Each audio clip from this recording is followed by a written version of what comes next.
അന്വേഷണം അടക്കം പ്രഖ്യാപിക്കാനുള്ള സാധ്യതയുമുണ്ട്. അരുണിമ. ശരി, വ്യക്തമാണ്. എന്തായാലും PSC പരീക്ഷയിലെ ക്രമക്കേടിൽ അന്വേഷണം നടത്തുന്നതിലൊക്കെയാണ് അന്തിമ തീരുമാനം സംസ്ഥാന സർക്കാർ എടുക്കുക. വിജിലൻസ് അന്വേഷണം പ്രഖ്യാപിക്കുമോ എന്നതൊക്കെയാണ് ഇനി നോക്കിക്കാണേണ്ടത്. എന്തായാലും മന്ത്രിസഭാ യോഗമാണ് അന്തിമ തീരുമാനം എടുക്കുക. കൂടുതൽ വിവരങ്ങൾ നൽകിയത് അപർണ KS ആണ്.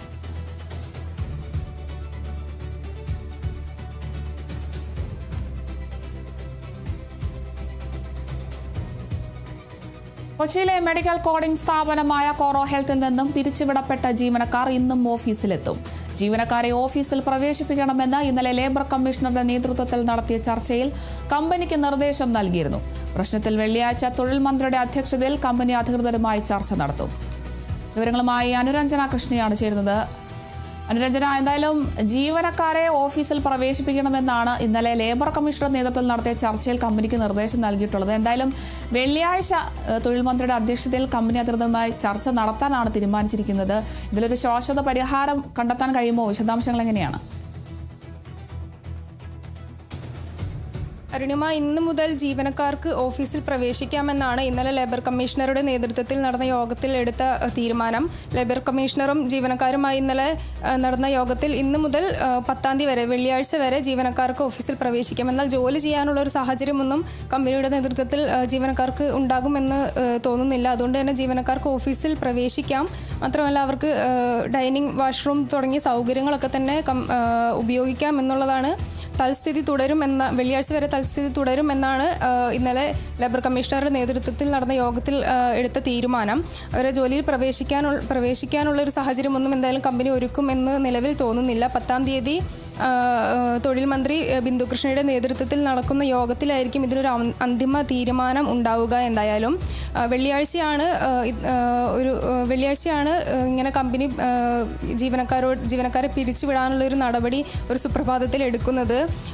പതിവ് പോലെ ഓഫീസിൽ ജോലിക്കെത്തിയ ജീവനക്കാരോട് രാവിലെ തന്നെ സിസ്റ്റം ഷട്ട് ഡൗൺ ചെയ്യാനും കമ്പനി ലോസ് കാരണം പൂട്ടുന്നു എന്നുള്ളതുമായിരുന്നു കമ്പനി പൂട്ടാനുള്ള ജീവനക്കാരുടെ ഒരു ന്യായീകരണം എന്ന് പറയുന്നത്. നമുക്കറിയാം, എങ്ങനെ പോയാലും ഒരു സ്ഥാപനം, അതും 800-ൽ കൂടുതൽ ജീവനക്കാരുള്ള, കേരളത്തിൽ മാത്രം 800-ൽ കൂടുതൽ ജീവനക്കാരുള്ള ഒരു സ്ഥാപനമാണ് കോറോ ഹെൽത്ത് എന്ന് പറയുന്നത്. അമേരിക്ക ആസ്ഥാനമായി പ്രവർത്തിക്കുന്ന ഒരു മെഡിക്കൽ കോഡിംഗ് സ്ഥാപനമാണ് ഈ കോറോ ഹെൽത്ത് എന്ന് പറയുന്ന സ്ഥാപനം.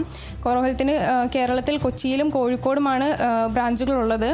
2024 കോഴിക്കോട് കോറോ ഹെൽത്തിൻ്റെ ബ്രാഞ്ച് വരുന്നത്. 2021 കൊച്ചിയിൽ കോറോ ഹെൽത്തിൻ്റെ ബ്രാഞ്ച് വരുന്നത്. കേരളത്തിലല്ലാണ്ട് തമിഴ്നാടും കർണാടകയും തെലുങ്കാനയിലും ഉത്തർപ്രദേശിലും ഒക്കെ ആയിട്ട് ഈ കോറോ ഹെൽത്തിന് മറ്റ് ബ്രാഞ്ചുകളുണ്ട്. എന്നാൽ അവിടെയൊന്നും ഈ സ്ഥിതി നിലവിലില്ല. കേരളത്തിൽ മാത്രമാണ് ഇവർക്ക് ലാഭമല്ല എന്ന് പറഞ്ഞവർ തൊഴിലാളികളെ പിരിച്ചുവിടാനുള്ളൊരു തീരുമാനമൊക്കെ തന്നെ എടുക്കുന്നത്. അത് വെള്ളിയാഴ്ചയാണ് പെട്ടെന്നൊരു സുപ്രഭാതത്തിൽ ജോലിക്കെത്തിയ ജീവനക്കാരോട് ഇനി മുതൽ ഓഫീസിൽ വരണ്ട എന്നും കമ്പനി നഷ്ടത്തിലാണ് എന്നും കമ്പനി അറിയിക്കുന്നത്. മറ്റ് വിശദീകരണങ്ങളൊന്നും തന്നെ കമ്പനി നൽകിയിട്ടില്ല. ഒരു 300 പേരിൽ കൂടുതൽ ജീവനക്കാരുള്ള ഓഫീസിൽ നമുക്കറിയാം 90 ദിവസം മുമ്പെങ്കിലും ഒരു നോട്ടീസ് പീരീഡ് നൽകി, അല്ലെങ്കിൽ ഒരു മുന്നറിയിപ്പ് നൽകിയതിനു ശേഷം മാത്രമേ ജീവനക്കാരോട് പിരിച്ചുവിടൽ നടപടി സ്വീകരിക്കാൻ സാധിക്കുകയുള്ളൂ. എന്നാൽ ഇത്തരത്തിലുള്ള യാതൊരു മുന്നറിയിപ്പും കമ്പനി ജീവനക്കാർക്ക് നൽകിയിരുന്നില്ല. എന്തായാലും 10-ാം തീയതിയാണ് നിലവിൽ അടുത്ത അന്തിമ ചർച്ച നടക്കാൻ പോകുന്നത്. ഇന്നലെ തിങ്കളാഴ്ചയായിരുന്നു ഇതിനു മുമ്പ് ചർച്ച നടത്തണം എന്നുള്ള ഒരു തീരുമാനം വന്നിരുന്നത്. എന്നാൽ തിങ്കളാഴ്ച ചർച്ചയ്ക്ക് കമ്പനി അധികൃതർ, മാനേജ്മെൻറ്റിൽ നിന്നാരും വരാൻ ഒരു താല്പര്യം പ്രകടിപ്പിച്ചിരുന്നില്ല. അവർ വരാൻ താല്പര്യം പ്രകടിപ്പിക്കാത്തത് കൊണ്ടും ആണ് തിങ്കളാഴ്ചത്തെ യോഗം വെള്ളിയാഴ്ചത്തേക്ക് മാറ്റിയത്. വെള്ളിയാഴ്ച കമ്പനി അധികൃതർ എന്തായാലും മീറ്റിങ്ങിന് എത്തണം എന്നതാണ് നിലവിലെ സ്ഥിതി. വെള്ളിയാഴ്ചയോടുകൂടി ഇതിനൊരു അന്തിമ തീരുമാനമായില്ലെങ്കിൽ എന്തായാലും സർക്കാർ ഇതിനെതിരെ നിയമപരമായി തന്നെ മുന്നോട്ട് പോകും എന്നാണ് നിലവിൽ അറിയാൻ സാധിക്കുന്നത്. ഒരു അഡീഷണൽ ലേബർ ഓഫീസറും അസിസ്റ്റൻറ്റ് ലേബർ ഓഫീസറും ഒക്കെ തന്നെ ഇന്നു മുതൽ ഇവരുടെ മേൽനോട്ടത്തിലായിരിക്കും വെള്ളിയാഴ്ച വരെ കമ്പനിയിൽ ജീവനക്കാർ ഉണ്ടാവുക.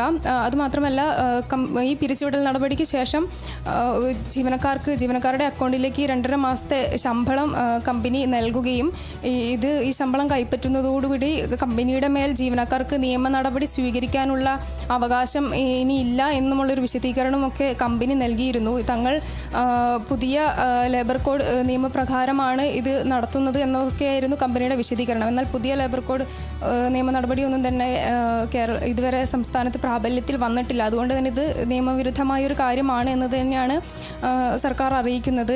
ഇന്നലെ അതുമാത്രമല്ല, ഇന്നലെ ഇത്തരത്തിൽ ചർച്ച വഴിമുട്ടിയതിനെ തുടർന്ന് മറ്റ് സംഘടനകളൊക്കെ തന്നെ INTC, DYFI തുടങ്ങിയ സംഘടനകളൊക്കെ തന്നെ ഈ ജീവനക്കാർക്ക് ഐക്യദാർഢ്യം പ്രഖ്യാപിച്ചുകൊണ്ട് കമ്പനിക്കെതിരെ എത്തുകയും നാടകീയമായ രംഗങ്ങളൊക്കെ തന്നെ ഇന്നലെ അവിടെ നടക്കുകയും ചെയ്തിരുന്നു. അതിനുശേഷമാണ് ലേബർ കമ്മീഷണറൊക്കെ ഇടപെട്ട് ഒരു ചർച്ച ജീവനക്കാരുമായും കമ്പനിയായും നടത്തി വെള്ളിയാഴ്ചത്തേക്ക് ഒരു മീറ്റിംഗ് യോഗം സംഘടിപ്പിച്ചതും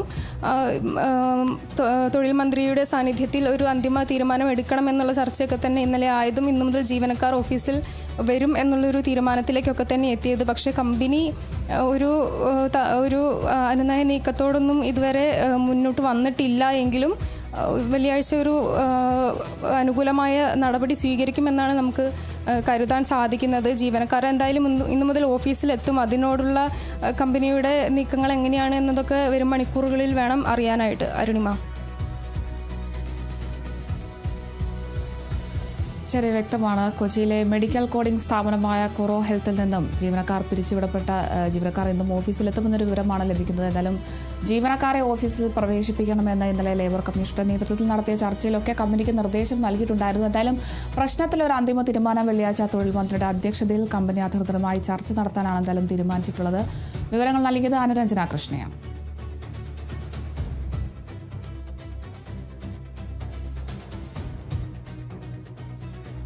പ്രതിപക്ഷ നേതാവ് പിണറായി വിജയന്റെ മകൾ വീണ വിജയന്റെ വസതിയിൽ റെയ്ഡ് പൂർത്തിയാക്കി മടങ്ങുകയായിരുന്ന ED ഉദ്യോഗസ്ഥരെ ആക്രമിച്ചെന്ന കേസിലെ 10 പ്രതികളുടെ ജാമ്യാപേക്ഷയിൽ വിധി ഇന്ന്. CPM പാളയം ലോക്കൽ സെക്രട്ടറി IP ബിനു